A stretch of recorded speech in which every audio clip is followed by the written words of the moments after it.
let's begin. And again, welcome. So glad you could join me today for our regular monthly refresher class. And today we're going to talk about our attention span, and how to kind of build and develop and train our attention. And we're going to talk about the flashlight exercise, and I'll explain that.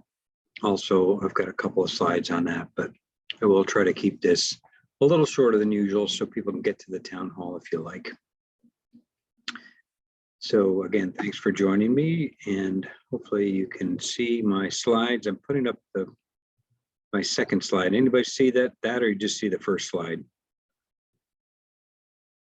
First slide. Yeah, we see the first slide. Good. So where's your attention right now? Just sort of checking in with yourself. Just sort of noticing. Probably got a lot going on today. We all do, with work and family and all sorts of stuff, and the sun is shining outside. Where's your attention right now? What do you notice? Just checking in and observing. Sort of a way to pause and ask yourself, what am I aware of? Might be aware of, I hear some sounds of landscapers in the yard next door. I hear, I see some bees fluttering around. I feel my body in the chair, my feet on the floor, all those kinds of things. What are you aware of right now? Where is your attention? What's the quality of your attention like? Is it sort of stable, or is it kind of flitting around and scattered? And what is your attitude towards that? Is there a judgment about that? An opinion about what your attention is like now? So again, just sort of checking in a mindful way. Pausing. What am I aware of?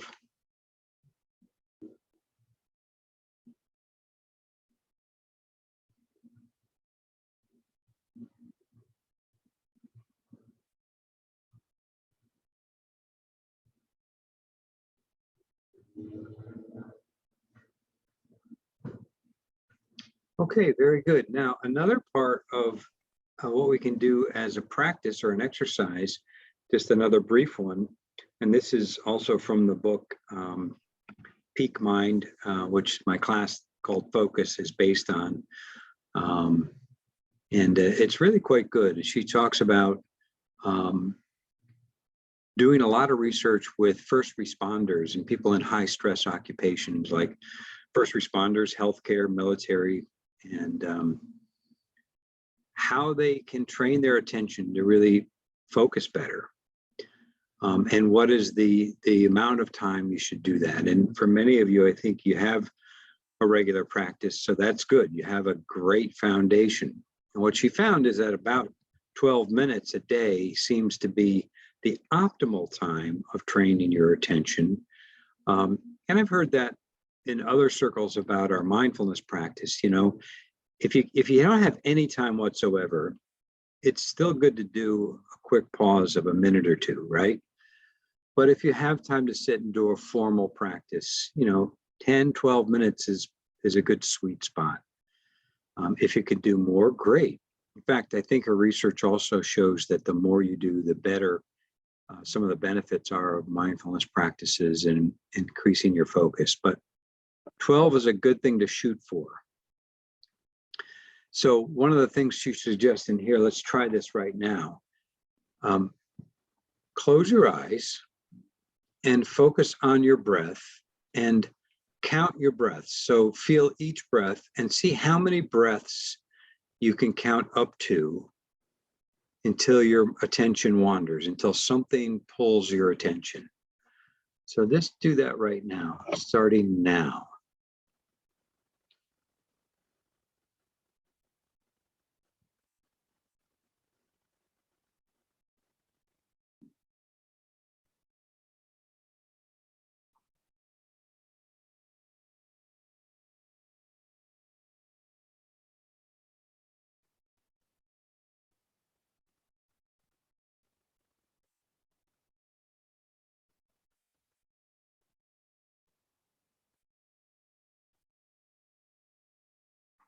Okay, that was about 10 breaths for me. So, and I noticed a couple things myself that sounds in the background, somebody starting a car, pulled my attention.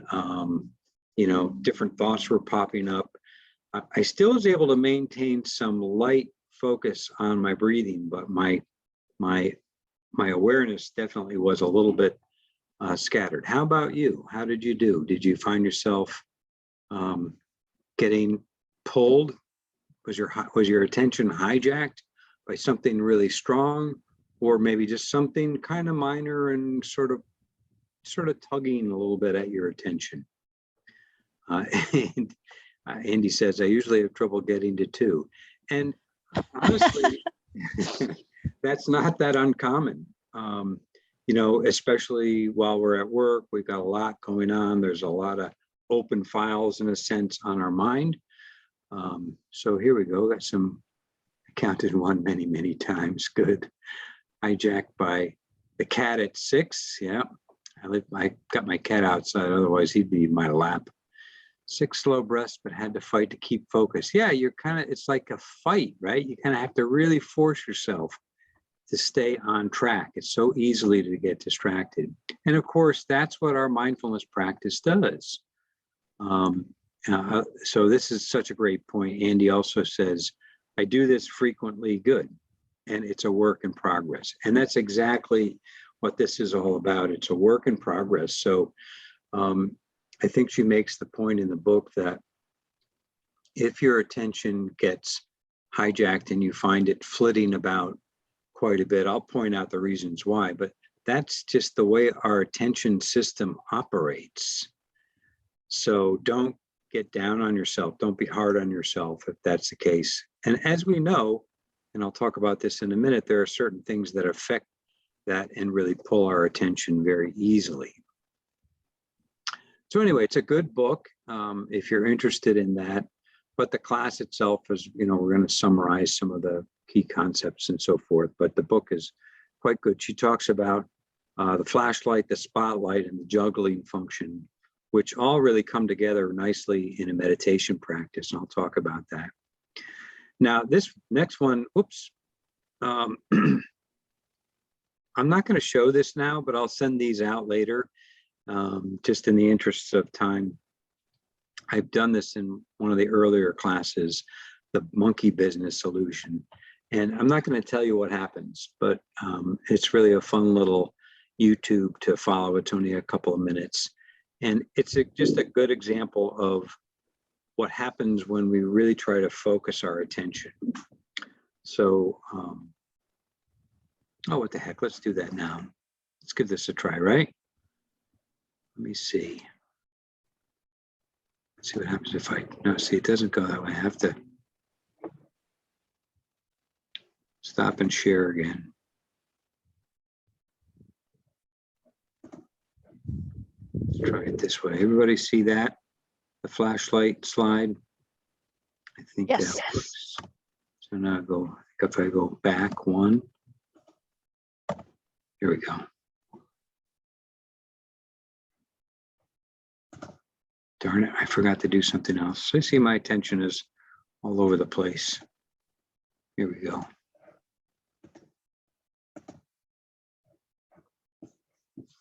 The monkey business illusion. Count how many times the players wearing white pass the ball.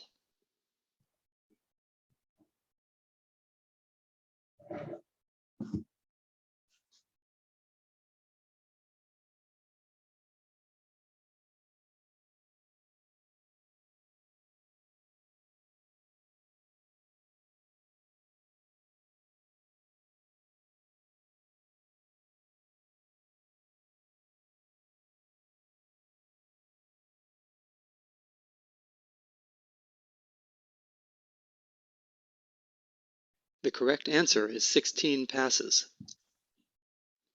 Did you spot the gorilla? For people who haven't seen or heard about a video like this before, about half miss the gorilla. If you knew about the gorilla, you probably saw it. But did you notice the curtain changing color or the player on the black team leaving the game? Let's rewind and watch it again.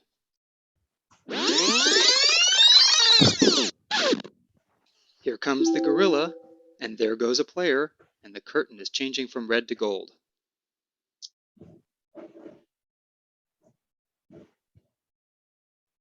When you're looking for a gorilla, you often miss other unexpected events. So if you saw that yesterday, if you saw that previously, you probably saw the gorilla, right? How many of you saw the gorilla? How many of you saw I the? did. Like, I was what's he able to see doing it there? today. Huh? I did. Good. I was able to see it today, but Yes, if you saw it before, then it's easy to see him again. Did you see the color of the curtain changing? And did you see No. the black player, yes. the player in black leaving the Mhm. scene? So No. those are two other subtle little things that are hard to kind of catch. And that, you know, the point of it obviously is, you know, it's what when we focus so much on that way of training our attention, we miss a lot. And so it's a great intro into what she talks about here is the flashlight of attention. That's the really focused attention. What is in the beam of the flashlight becomes highlighted, becomes more salient. But what's not in the beam is suppressed. And it's just our brain's way of being able to tune into things that we need to tune into because there's so much going on that's coming into us in the form of stimuli through our senses that we need. You know, it's an important way for our attention to focus, right? Then there's the floodlight, and the floodlight is different. So the floodlight is a much broader, open, receptive kind of attention. And that's where we have to keep our ability or our attention aware of the bigger picture in a sense of what's under the floodlight. So she uses the example in the book of if you have a motion detector on a floodlight over your garage, and then so you can see out the window, oh, the floodlight went on. So you look out to see, oh, maybe what was that? Was it a burglar or maybe an animal or maybe, you know, somebody delivering something like that? You know, you kind of keep it, brings up your awareness to more of a state of vigilance, and being just sort of on alert, high alert sort of is the way to do that. And then the juggler is the next part. The juggler is sort of the executive function of our mind of trying to keep all the balls in the air. You know, so in thinking about even just our work lives, keeping all the different tasks that we do going, and then what happens when somebody throws another ball at you? Are you able to keep the rest of the balls going? It's probably harder, right? Or when there's all those distractions that happen with our digital devices and our emails and all the things that people are asking to do for us to do, you know, those are pulling our attention, of course. So those are the three functions. And the cool thing about it is she makes the point that in meditation, you're really using all three because you're focusing on the breath or some other anchor as your flashlight, but you're also being aware of what happens when that flashlight gets redirected. So that's the floodlight, being aware in a more open way of when your mind gets distracted and noticing that and then bringing it back. And then, well, that's the juggling part. The juggler part is the executive functioning that's kind of keeping a watch on the whole thing and controlling it. It's not doing it, but it's saying, oh, there you go, you're off task. You got to come back to focus. It's that kind of that way of controlling, managing the whole system. So that's what happens in meditation. And we're going to do that in the meditation today. And I'll expand it a little bit. So if you did it yesterday in the class, it won't be exactly the same. But there's a couple of things to point out that about our attention. You know, these are, I'm not going to go through all of these, but there's a couple of important things. We know from our mindfulness that our mind wanders quite often. And that's just the nature of the beast. Also linked to emotion. So when we have emotional ups and downs, or there's something emotional going on in our life, that's going to affect our attention. Our attention is limited, much like our working memory. The working memory is sort of the whiteboard in our brain. It's a limited space where we hold information for a short period of time, because then after a period of time, it erases, and you put other things on the whiteboard, other facts, other information, other things that you need to know in order to get things done. But there's only so much room there. It's limited. And it's the same thing with attention. So now there's other things that happen, kryptonite, as she calls it.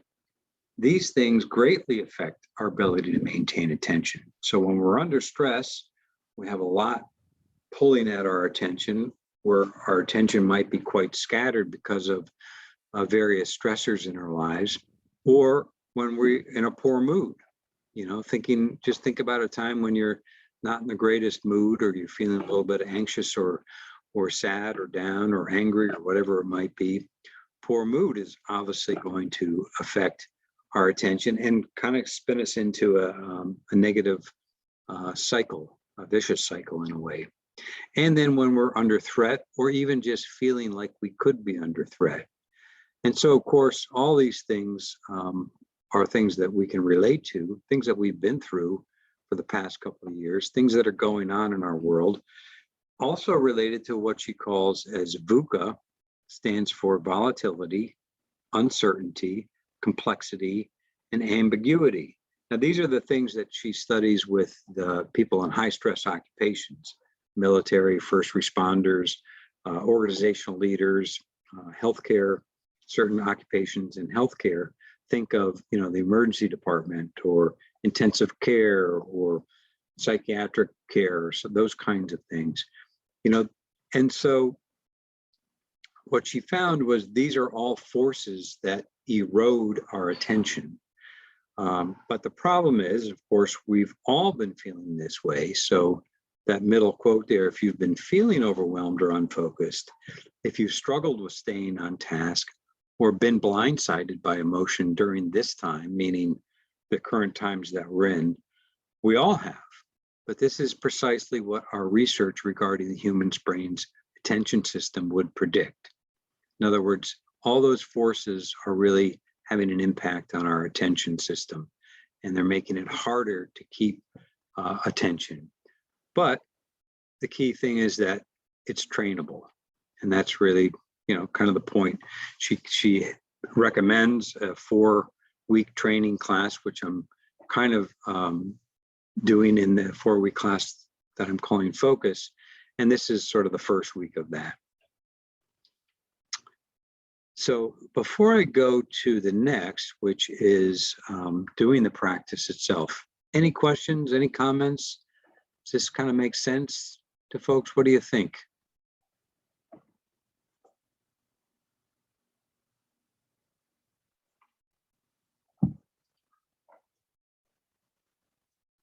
Anybody paying attention?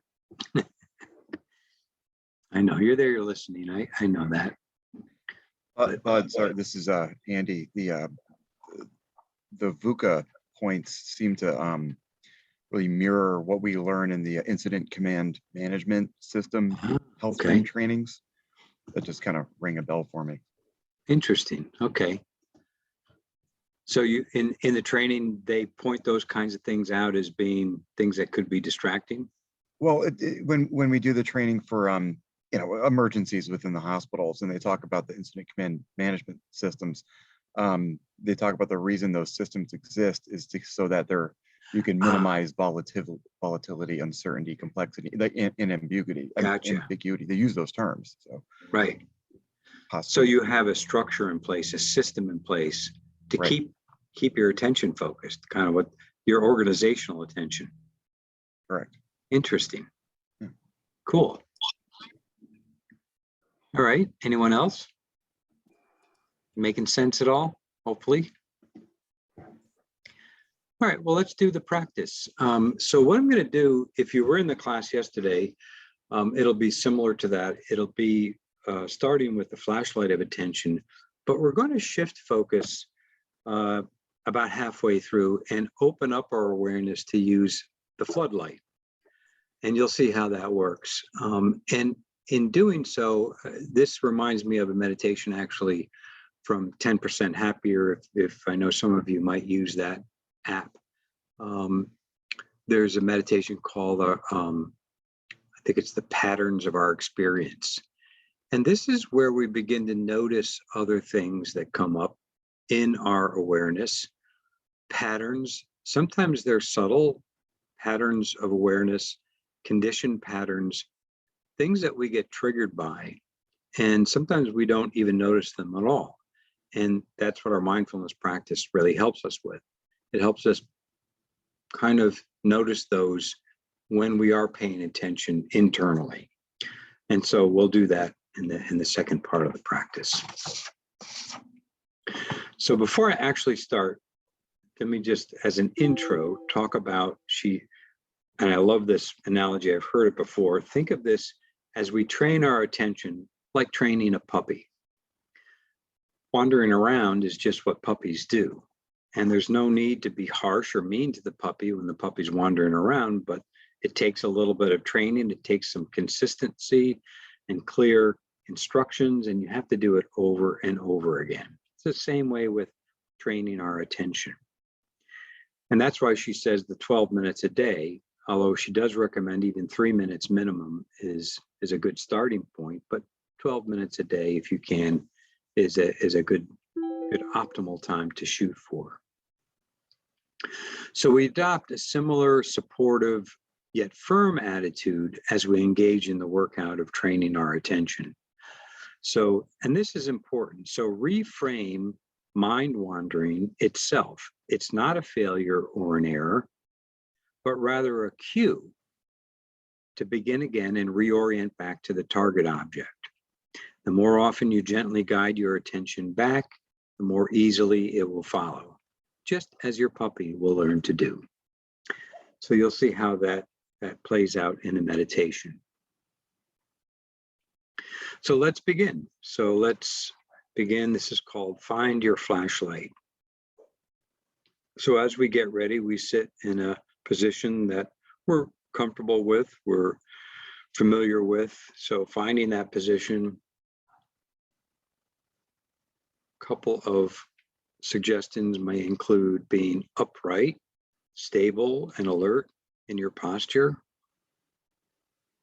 comfortable, but not overly relaxed. So think upright, not uptight. Sitting up straight with our shoulders back, chest open,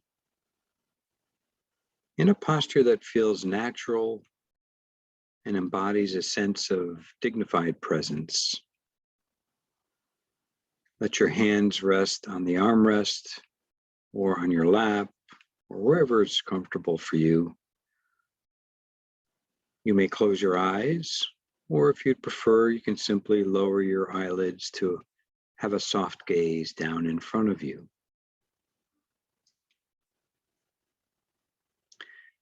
And let's first bring the flashlight of our attention into the body. So shining the flashlight, shining the beam down to our feet, and focusing our attention on the contact our feet make with the ground. Feeling that sense of touch and that connection and rootedness that our feet give us.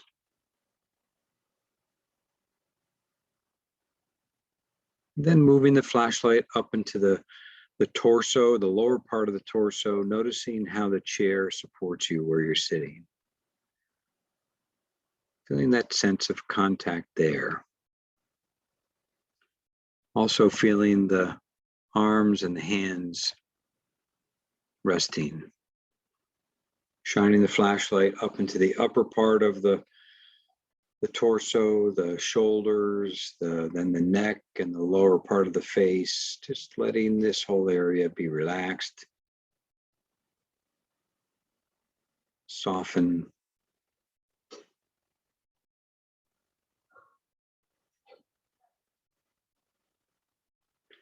And then amidst our sense of the body as we've shined our flashlight, shine the flashlight now on your breath, tuning in to breath-related sensations.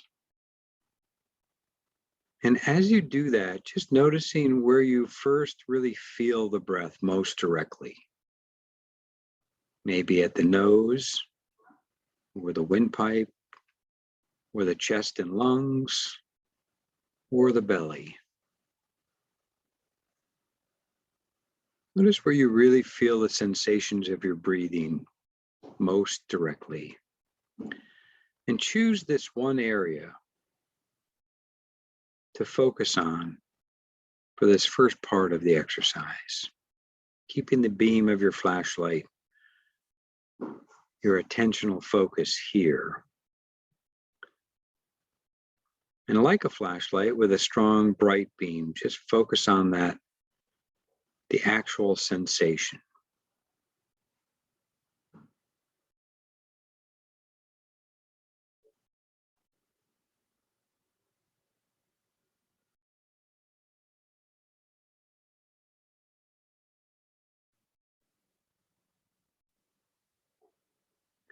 And then notice whenever your flashlight is moved, whatever has pulled on your attention, whatever it is, it might be a sound or a bodily itch or a thought popping up.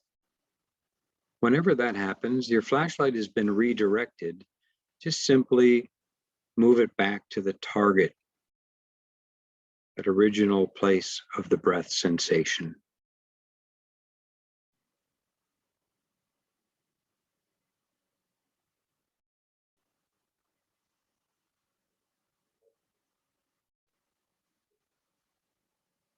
And that's the basic practice with the flashlight. Whenever you notice the flashlight, the beam of the flashlight has been moved to some other place, just noticing that and then redirecting it back to the original target.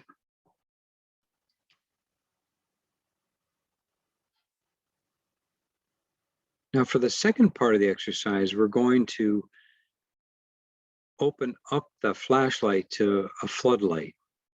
So when something pulls at your attention, whatever it is, when your flashlight shines over to that, let that expand into a floodlight and keep your attention there and be curious about it and notice whatever it was, whether it was a thought or a sound or a body sensation. There's any number of things that pull our attention. With a floodlight now, just explore that a bit with curiosity and openness.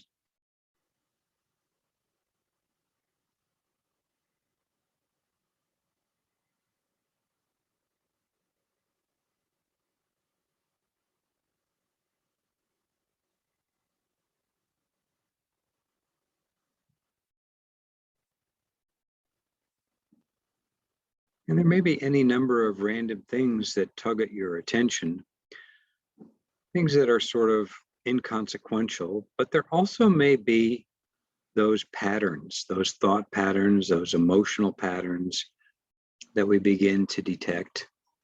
And so especially if that pulls your attention and really kind of hijacks your attention, if it's a strong energy, keep your floodlight shining on that area. And just again, be curious about that thought pattern, perhaps, or that emotional pattern.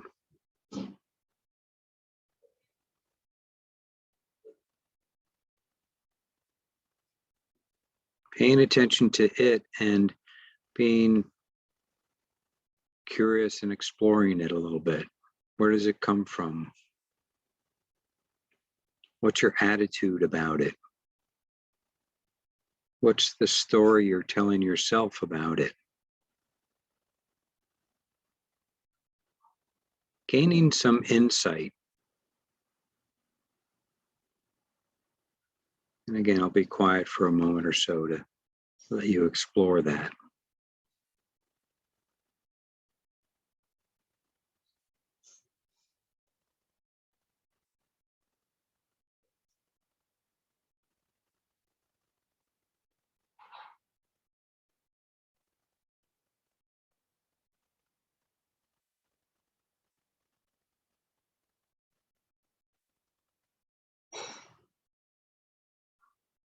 When something like that pulls at your attention, you might notice as it arises what it's like, and you might notice how long it hangs around. And then what happens? What's its, shelf life in a sense? How long does it stay in your awareness until something else pulls at your attention?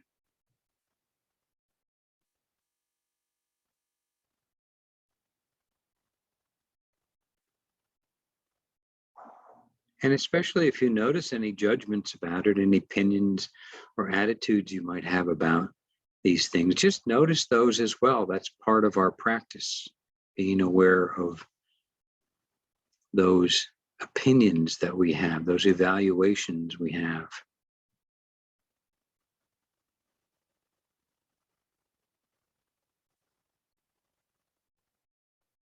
Noticing them. And at any time, we can come back to the anchor. We can re-shine the flashlight. We can come back to the flashlight on the breath or on our body, our feet on the floor, or wherever we choose to anchor ourselves. Let's finish the practice that way, coming back with the flashlight and flashing the beam first to our feet, connecting us to the ground, feeling that sense of connection, and to our body in the chair, perhaps noticing the rest of the body, letting the body relax again, soften and release. And we'll come to a close. And when you're ready, you can open your eyes. And we'll finish the practice. So thank you. Thank you for your practice with me. What I did in the class is I suggested these items for home practice, trying to do the flashlight of training our attention daily if possible. 3 minutes minimum, 12 if you can. Just doing the best you can, but taking some regular time to do that. But then also in an informal way, like we did in the beginning, simply asking yourself, where is my attention now? So kind of paying attention to your attention, that meta awareness, okay? You might set a random reminder or some way to kind of just give you a cue and notice, what am I thinking about now? What's in my attention? What am I feeling? What's going on for me right now? And then also, as we've done in our classes, paying attention to routine tasks. This is another great way of noticing where the attention is, especially as we do routine things. We may be our mind may be somewhere completely else. We could be thinking about something from junior high school or something that we're worried about next year or in the summer or whatever it is. Just noticing where our mind wanders off to while we're doing routine tasks is another way of paying attention to it and then bringing it back to the task at hand. Now, the final thing which I'll leave you with is I have this mindful attention awareness scale. It's kind of interesting. I think it's 15 items. And if you haven't done it, I'm happy to send that out. I'll send it out with the slides. And you might want to take that for yourself and then maybe do it again in a few weeks and see where you're at. But it kind of gives you a little bit of feedback about your mindfulness and attention. And it's a standardized instrument.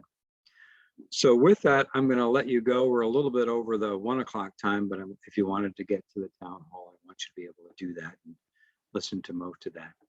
So thank you. Any last minute questions or comments before I let you go? Thank you, Bud. All righty. Thank you all. Enjoy the rest of your day. And thanks for being with me. Thanks.